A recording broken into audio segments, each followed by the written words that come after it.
pero era de estar yendo en el día con diferente ropa, cambiándonos para no crear sospechas, etcétera. No, fue complicado porque había que hacerlo y había que también abastecer a toda la población que iba a participar o que íbamos a participar dentro ya de la ofensiva. En el día éramos sindicalistas y en la noche éramos guerrilleras.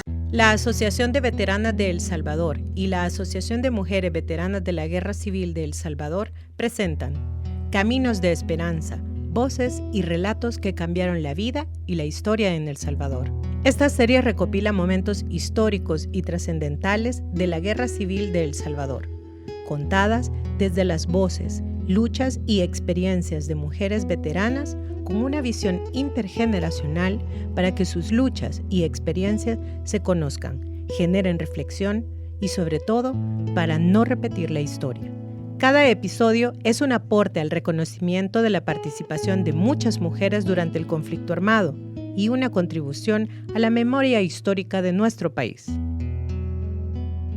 En este programa hablaremos sobre guerra civil en los centros urbanos, guerrillas urbanas, milicias y comités de barrio. Las guerrillas urbanas jugaron un papel fundamental y estratégico para la causa revolucionaria, desde prestar casas de seguridad, entregar recursos y otros. Para abordar este tema nos acompañan Ana María Minero, quien es veterana de guerra y participó en las guerrillas urbanas realizando diferentes tareas. Es feminista y por 23 años trabajó en el Instituto Salvadoreño de la Mujer, ISDEMU. Actualmente está organizada en la Asociación de Veteranas de El Salvador. También nos acompaña Gaby Turcios, quien es comunicadora audiovisualista y artista gráfica. Su trabajo se centra alrededor del rescate y la promoción de la memoria histórica salvadoreña, la documentación audiovisual de las luchas sociales actuales y la difusión gráfica de pensamiento crítico para las juventudes. Bienvenidas, bienvenidos y bienvenides. En este episodio hablaremos sobre la guerra civil en los centros urbanos, guerrillas urbanas, milicias y comités de barrios. Agradecemos a Ana María Minero y Gaby Turcios por acompañarnos en este episodio. Yo soy Clancy Rosa y moderaré este programa. Ana María y Gaby, muchas gracias por estar acá. Les cedo el micrófono para que hagan un saludo a la audiencia de este podcast. Bueno, en primer lugar, gracias por la invitación. Y esperamos que nuestras experiencias sean bien recibidas, más que todo para contribuir a ir construyendo una historia que precisamente en estos tiempos queremos como olvidarla, pero es necesario e importante recordar todo lo que pasó para que no vuelva a suceder. Hola a todas, estoy contenta de estar aquí también con la oportunidad de compartir con Ana María y también un poco hacer reflexiones intergeneracionales sobre el tema de la memoria histórica que ahora es tan urgente, ¿ven? En los tiempos que tenemos en el país. Y bueno, este podcast que justamente trata de aportar a esa construcción de memoria, ¿verdad? Esa memoria colectiva.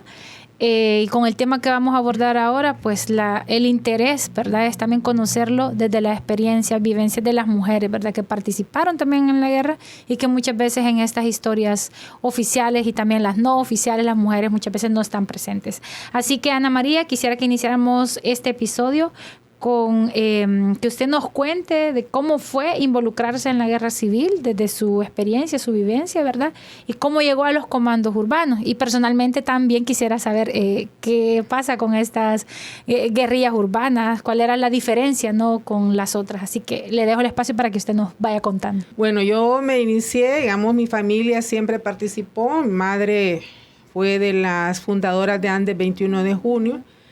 Participó en las grandes huelgas que hubo en su momento por los años 60 y participamos, estábamos muy pequeñas, pero participábamos llevándole la comida, ayudando también a repartir comida, atendiendo a todas las maestras y maestros que estaban en esa huelga. Entonces tengo una trayectoria, digamos, de participación por las causas justas, por la miseria que había y que sigue existiendo en las diferentes clases, más que todo pues en las clases sociales, si queremos llamarle todavía así, de la gente pobre que no tenía recursos. Entonces nuestra participación siempre fue, también mi madre fue de las organizaciones de mujeres de ese entonces, Entonces traigo como esa vena, digamos, de participación, igual que mi padre, que también participó. Claro, después la participación de ellos fue más, digámoslo así, política que militar. Entonces ya cuando vino las cuestiones militares, ellos se fueron del país, se autoexiliaron porque realmente ya era peligroso estar aquí. Y bueno, yo me quedé con mi familia y continuamos en este trabajo, en la organización. Y ahí fue cuando ya empezaron a surgir como las organizaciones de base, el trabajo ya con las comunidades, a irnos organizando ya no solo a nivel de los sindicatos, sino que de todos los sectores, porque fue un momento donde todos los sectores participaron, no solo el obrero, sino que el campesino, los maestros, el sector estudiantil, que fue muy fuerte en esa época, y así fue como me fui involucrando. Salí del país también, pero al retornar ya fue más directamente, cuando ya casi iba a empezar la ofensiva final, ya del 89, entonces sí, ya digamos la participación mía fue en apoyar las diferentes comunidades, porque ya habían comunidades desplazadas, gente desplazada de los lugares donde había bombardeos y tuvieron que salir fuera, otros que fueron para Honduras, Colomancagua, etcétera, pero también en San Salvador. Y San Salvador tuvo diferentes espacios, centros, digamos casas donde las familias o aparentaban ser una familia, pero realmente tenían las hijas y los hijos de compañeras que habían migrado ya a la guerrilla rural. Fue situaciones también bien difíciles porque la Guardia en ese entonces estaba la Policía de Hacienda, la Guardia Nacional y el ejército, que allanaban las casas y se llevaba o moría toda la gente, o sea, las mataba. Eran asesinatos múltiples en ese entonces. O capturaban, en el caso del sector estudiantil, muchas y muchos estudiantes también fueron capturados, desaparecidos, asesinados. Entonces, todo ese conflicto nos llevó también a ser como más respetuosos, le voy a llamar así, en los espacios. Nadie se preguntaba quién sos o en qué estás participando, aunque estuviéramos en el mismo ámbito, pero nadie se preguntaba por guardarnos también. Entre menos conocíamos, era más saludable, digámoslo así. Sí. Pero el tiempo, la hora, o sea, podíamos esperar 5 minutos porque no habían celulares ni nada de eso. Entonces, quedábamos a 1 hora, podíamos esperar 5 minutos, no más. Y ahí se iba a volver una nueva cita, ya sea para entregar dinero, o para llevarlo a alguna casa de refugio, o para recibir alguna orientación, o se iba a ver algo, digamos, que fuera un contexto, digamos, militar dentro de la ciudad, con qué preparar, qué hacer para evitar o resguardar también a la gente, evitar que fueran asesinados, etcétera. Entonces, fueron cosas que se fueron estableciendo. Los tiempos, había que respetarlo, y quizás pues soy todavía muy puntual. Me dicen a tal hora y a esa hora estoy, o sea, ya me quedó esa. Sí. Pero es muy importante, porque en ese entonces, o sea, 5 minutos ya éramos sospechosos, entonces era de cambiar de lugar o de ver qué hacíamos. Ya cuando viene propiamente la preparación de la ofensiva, era ver dónde comprar ropa, ¿verdad? Porque mucha gente iba a necesitar botas, tenis más que todo, pero que no resultara sospechoso. ¿Y cómo lo hicieron? Fue bien difícil y complicado porque comprábamos 2 pares en una zapatería, otro en otra zapatería, y así íbamos buscando, por ejemplo, para ir a comprar los pantalones, de más que todo jeans, íbamos al mercado o íbamos a un almacén. Pero comprábamos 2, 3, y o sea, pero había que hacer una cantidad, lo que pudiéramos. Pero era de estar yendo en el día con diferente ropa, cambiándonos para no crear sospechas, etcétera. No, fue complicado porque había que hacerlo y había que también abastecer a toda la población que iba a participar o que íbamos a participar dentro ya de la ofensiva. Ana María, ¿y esas eran tareas de la guerrilla urbana? Sí, de la guerrilla urbana, sí. Hay una amiga y compañera que dice, en el día éramos sindicalistas y en la noche éramos guerrilleras, porque eran los diferentes papeles que fuimos jugando en ese momento. Gaby, escuchando pues estas historias, ¿verdad? Que muchas veces han estado ahí, que no las conocemos, bueno, en la voz de las mujeres realmente, ¿verdad? Entonces, ¿cómo ves también la situación actual y el contexto que estamos enfrentando las juventudes? Porque por este podcast han pasado varias veteranas y la mayoría se involucró, ¿verdad?, en este movimiento, en esta lucha por cambiar el país a partir de ser muy jóvenes, incluso algunos bastante jóvenes, unas más que otras, y siendo estudiantes. ¿Cómo ves esa situación y cómo también tiene algunas similitudes en la actualidad? Creo que una de las cosas que personalmente me preocupan y que creo que son particulares de nuestra generación, de nuestras generaciones posguerra, es el tema de la tecnología y cómo la tecnología ahora se está usando para reprimir, ¿verdad?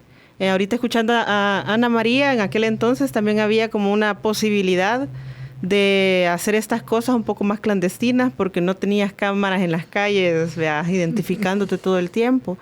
Creo que esa es una de las preocupaciones más grandes ahora, pero sin embargo siempre es como interesante escuchar estas anécdotas porque algo se tiene que aprender, ¿vea? En el sentido del cuidado también, del cuidado de nosotras como individuos, pero también de quienes están con nosotras y de nuestra familia, ¿vea? Una vez estaba escuchando también a una compañera de FESPAD que ella comentaba de que habían ciertos retrocesos en El Salvador que se sentía como que se estaba volviendo a caminar, digamos, los senderos del autoritarismo y del totalitarismo de los 60 particularmente. Uh-huh. Y que en cierta medida, si estas cosas no se detienen, la gente al final tiene derecho a la autodefensa.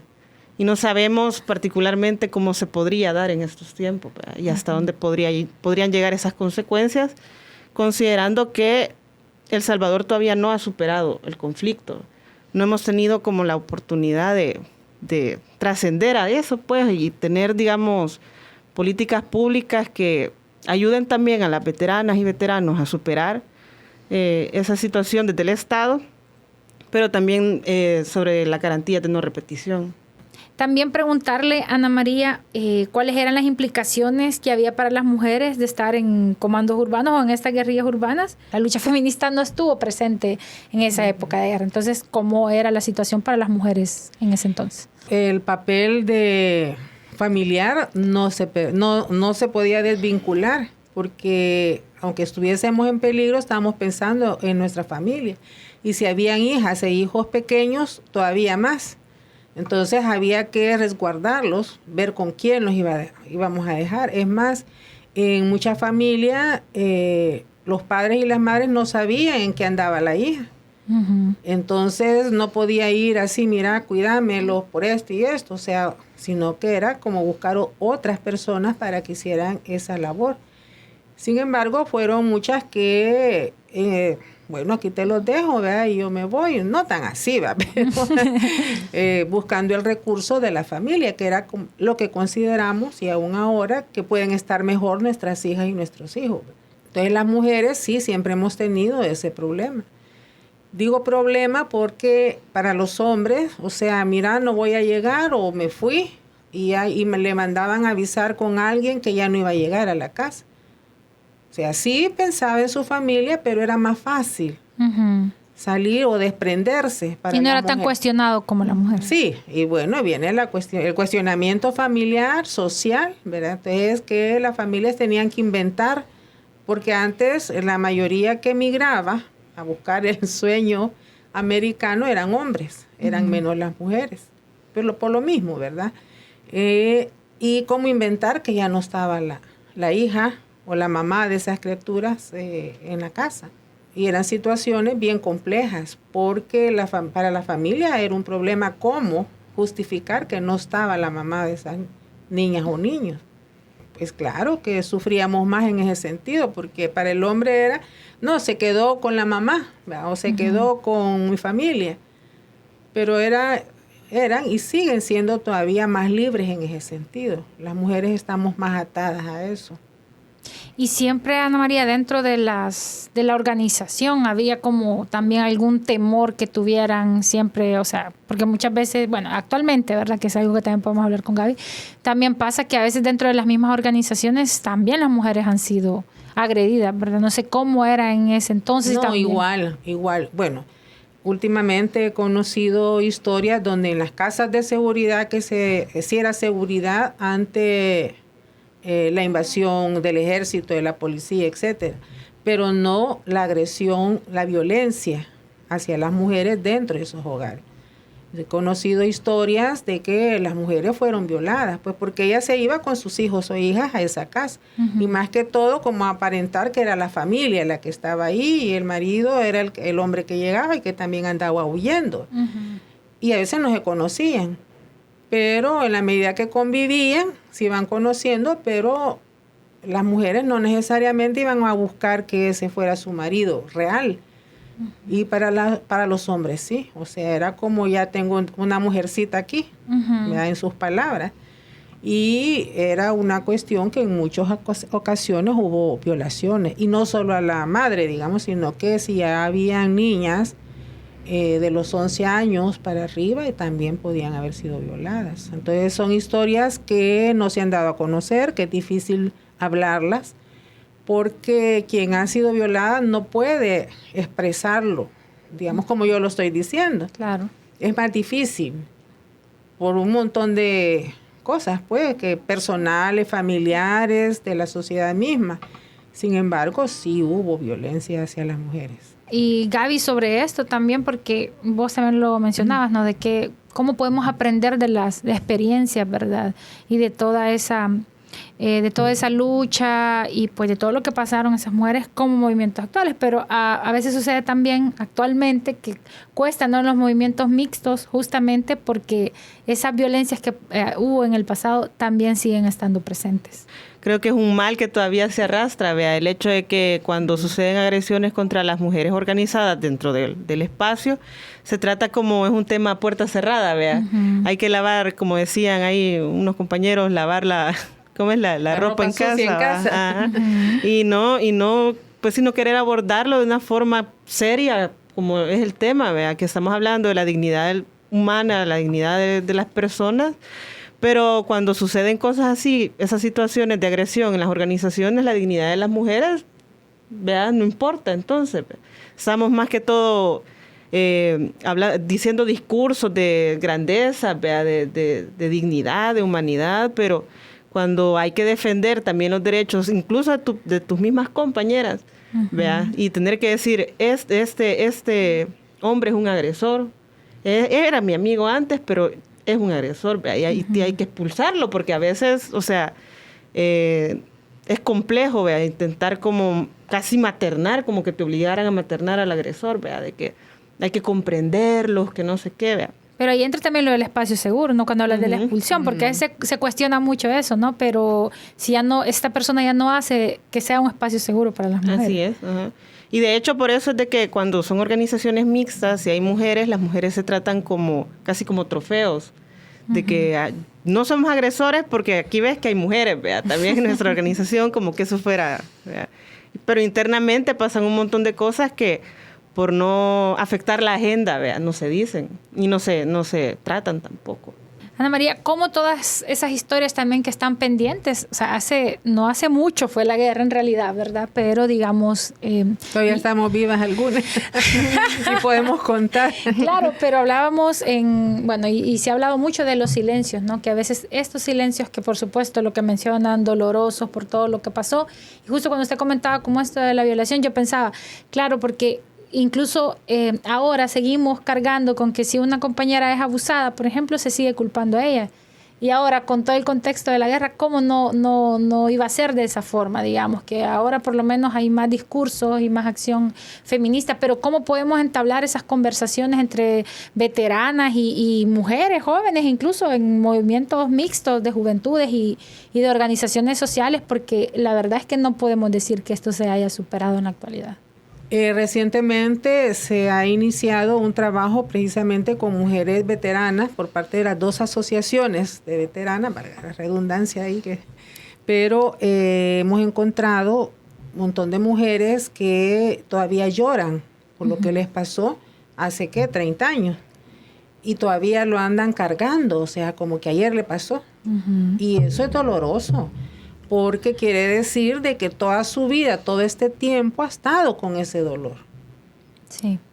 Y es cierto, a veces aprendemos a vivir con dolores, y hay dolores insuperables, como la muerte de una hija o de un hijo. Yo viví eso con relación a mi hermana. Mi hermana perdió en la guerrilla a su hija y a su hijo. Entonces, ella aprendió a vivir con ese dolor, pero es un dolor diferente cuando las circunstancias eran otras. Y una violación ante un contexto social donde tiene que ver la virginidad, donde tiene que ver que solo con el marido, con el padre de mis hijos, etcétera, etcétera, también pesa eso. Y ese es un dolor que ahí andan ellas y lloran, pues. Y las hijas también, porque he conocido casos de hijas que fueron violadas y que culpan a la mamá. Y hoy son tremendamente opuestas a todo ese proceso. Entonces, en ese sentido, sí estamos tratando de ver, claro, no puede ser cualquier psicóloga. Tiene que ser alguien y trabajadora social. Tiene que ser alguien con conciencia, que sea feminista si es posible, pero con conciencia de que hay un sistema patriarcal que es el que nos bloquea a hombres y mujeres.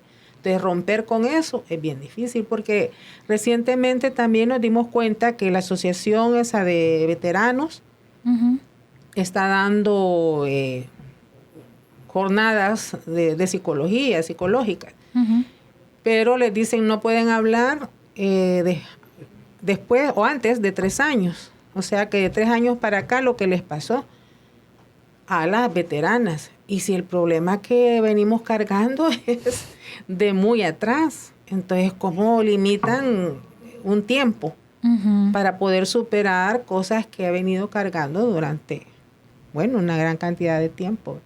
Entonces no es tan fácil, digamos, pero estamos haciendo el intento por lo menos de que lloren, de que saquen, que digan lo que tengan que decir.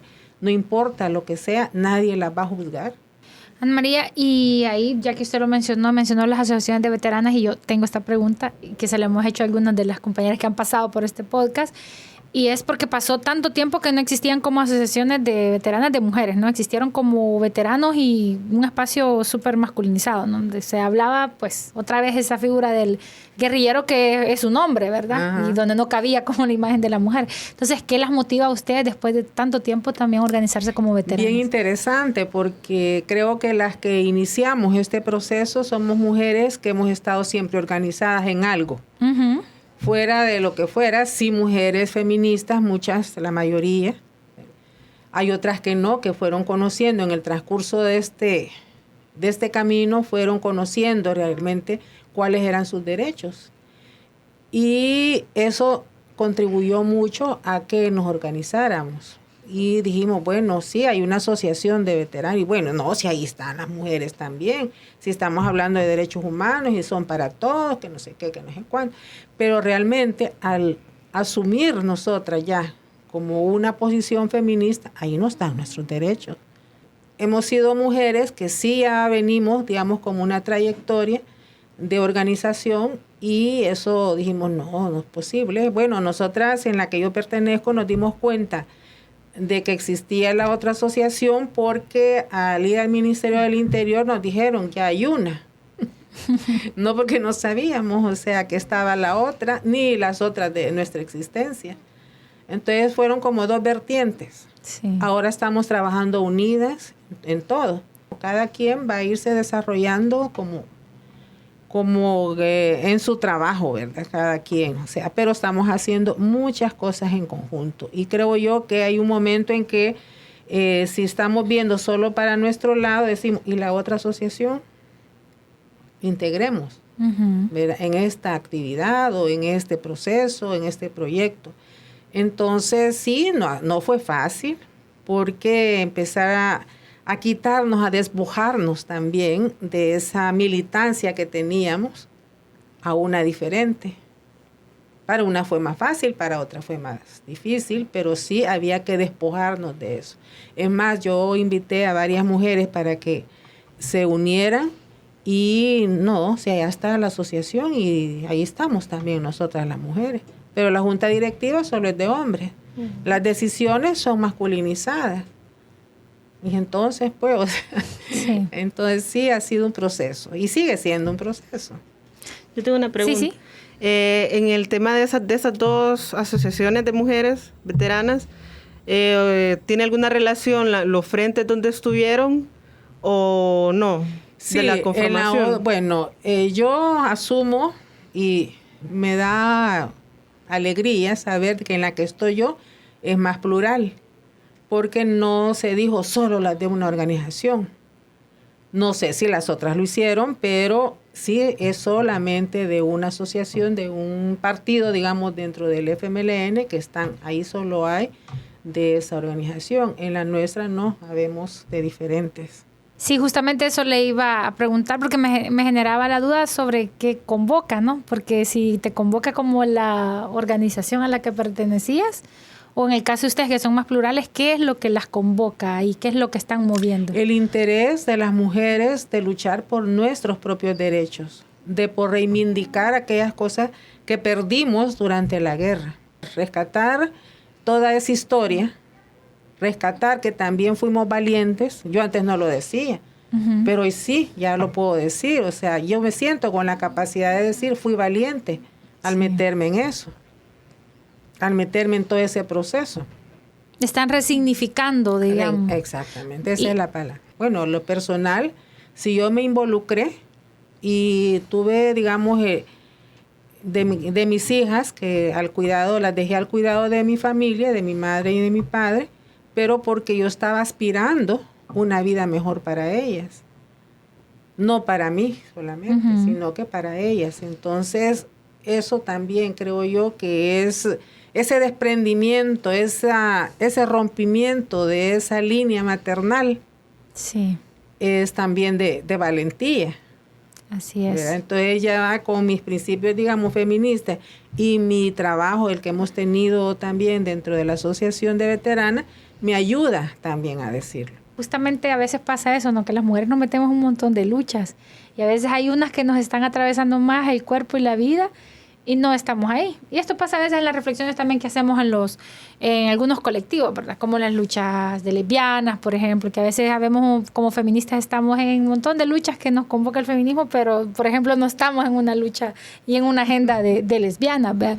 Y a veces lo mismo en los colectivos mixtos, no estamos ahí por tanto y que aquellas demandas tan generales, pero esas específicas no las mencionamos. Gaby, ¿tendrá eso justamente que ver con esa construcción que también se ha hecho de nosotras de ser tan sacrificadas y pues salvadoras a veces, ¿verdad? Y muy a raíz de que seamos pues justamente un sacrificio y casi que nos volvemos estas figuras como la Virgen María, ¿verdad? Madre para todos, pero no nos vemos hacia nosotras mismas. Pienso que en el torno de las luchas juntas nos hacemos más fuertes, ¿verdad? Sí. De plano no podemos estar en todas, pero sí cuando toca salir se sale, ¿verdad? Con las compañeras acompañando a las compañeras y todo, ¿verdad? Pero sí es cierto de que sí somos, digamos, un poco así, ¿verdad? De que todos para todos, menos para mí, ¿verdad? Ajá. Y en el caso, por ejemplo, del movimiento feminista en Latinoamérica, por ejemplo, está como en el foco de ataque autoritario, ¿verdad? De los estados autoritarios, y es por algo, ¿verdad? Sí. Porque creo que sí hemos entendido la importancia de la transversalidad de los temas, ¿verdad? Aunque personalmente sea imposible estar en todo, ¿verdad? Pero sí como movimiento creo que sí hay presencia. Y también eso ha puesto como en disputa los espacios masculinizados, que los compañeros jóvenes siguen replicando lo que se hacía antes y seguir viendo al mismo tipo, qué sé yo, 15 años después siguiendo en la cabeza de la organización y nunca sale, nunca se renueva, nunca hay compañeras. Y de repente está la compañera sentada a la par de él y habla de último. Uh-huh. O no se tocan temas particulares de las mujeres, sino que es una generalidad siempre. Sin embargo, creo que la fortaleza sí está en las organizaciones que se definen feministas. Y precisamente por eso es que ahorita hay un ataque, creo, bien directo. Sí. Vean, del Estado. Por ejemplo, en Argentina, que el movimiento feminista ha sido súper atacado por Milei. Esa tendencia viene también de Estados Unidos y de los grupos ultraderecha de allá, uh-huh, que vienen arrastrando desde arriba, para acá. No solo es ultraderecha en el sentido de la violación de los derechos de las mujeres, sino que también está el tema de las personas indígenas, el tema del medio ambiente y todo eso, que son, digamos, puntos de ataque. Y claro, mucho se habla de que las luchas actuales tienen rostro de mujer, porque justamente ahí hay muchas compañeras, ¿no?, que están, y no es de ahora, es que ahora las estamos viendo, porque con toda la lucha feminista, pues sí, se ve más, porque, bueno, nosotras en Revista La Brújula, por ejemplo, una de las pautas editoriales que tiene el medio o con la que nació, que por supuesto se va revisando, ha sido que las fuentes sean mujeres. Y no por una cuestión de venir y discriminar hombres, ¿verdad? Sino porque nosotras hagamos ese ejercicio de que cualquier tema que vamos a cubrir, pensemos si hay una compañera que me puede hablar de eso. Que muchas veces nos acomodamos, ¿no? Ya nos hemos acomodado al super vocero de tal organización, pero ahí en esa organización muchas veces son las mujeres, incluso las que están en los territorios, ¿verdad? Entonces creo que es súper relevante que lo pongamos ahí, que al final cuando lo vemos por ejemplo, en esta conversación, pues se trata de ver toda una lucha histórica, ¿verdad? Y que en esos términos creo yo que avanza mucho. Este podcast quisiéramos cerrarlo pues con una reflexión de ambas y que está relacionada. Entonces, Ana María, usted que ha escuchado a Gaby con sus planteamientos y sus reflexiones, ¿hay algo que usted quisiera compartirle, preguntarle o comentarle respecto a las luchas también que ella como activista emprende? A mí me alegra mucho ver a mujeres jóvenes dentro de todos estos movimientos, no solo feministas per se, sino que también en las luchas sociales. Y eso lo que nos está dando, la lectura que yo hago es que las mujeres vamos venciendo esos silencios. Estamos aprendiendo a hablar, que ya no nos vamos a detener porque lo que yo diga no va a gustar o no está bien para mí. Es una alegría ver mujeres jóvenes dentro de todo esto y que hablen tan bonito y que se expresen exactamente de lo que están pensando y haciendo. Así es que gracias por toda esa juventud y esa energía que yo me la agarro, porque la verdad es que ya necesitamos también estimular nuestra energía, porque a veces nos sentimos, o sea, que ya la edad que ya tengo, pues sí, ya estoy un paso más, ¿verdad?, para irme ya al infinito, y entonces entonces dejar algo. Pero cuando yo veo a las jóvenes en toda esta actividad, veo a mis hijas también trabajando, digo yo, bueno, ahí está, ahí viene ya el relevo. Y Gaby, igualmente, si a vos te gustaría también darle un mensaje a Ana María, que por supuesto el mensaje de Ana María como veterana es para todas esas veteranas que hoy están también tomando la palabra. Bueno, yo profundamente agradecida, por la historia que ustedes construyeron. A veces he pensado, ¿para qué estoy aquí? ¿Por qué no me voy? ¿Puedo ir a trabajar a un McDonald's en Estados Unidos y olvidarme de esto? Pero lo que sí me ha enseñado, por lo menos lo que he investigado sobre la memoria y sobre sus protagonistas, es que me hace sentir también como parte de esa historia y como un resultado también de esa historia. Me da identidad. Siento que la historia de las veteranas de guerra de El Salvador es parte de mi historia también. Y por eso precisamente es que no... hasta donde aguante, digo yo, junto con las demás compañeras, pues sí, gracias a las luchas y a los sacrificios de ustedes también, Entonces, muchas gracias por eso. Gracias, Gaby. Bueno, gracias a ambas, a Ana María y Gaby. La verdad que ha sido emocionante escucharles y tener esta conversación, que yo creo que también todo esto que estamos haciendo, emprender estos diálogos, también es parte de ir sanando, ¿verdad? Y agarrando energías, porque así como usted dice que agarran energías de nosotras, no se imagina la energía que agarramos nosotras de ustedes. Así que llegamos al final de este episodio y gracias a quienes nos escucharon y a todo el equipo que hace posible este podcast, a William Adrián y a Yoshi García, que están acá. Ustedes no les han visto, pero aquí estas personas están haciendo parte de este podcast. Así que muchísimas gracias. Nos escuchamos en el próximo capítulo. Comparte este podcast con tus contactos, familiares y personas más cercanas. Que los relatos de las mujeres en tiempos de guerra y los caminos de esperanza se multipliquen. Esta serie es un esfuerzo realizado en conjunto con la Colectiva Feminista para el Desarrollo Local.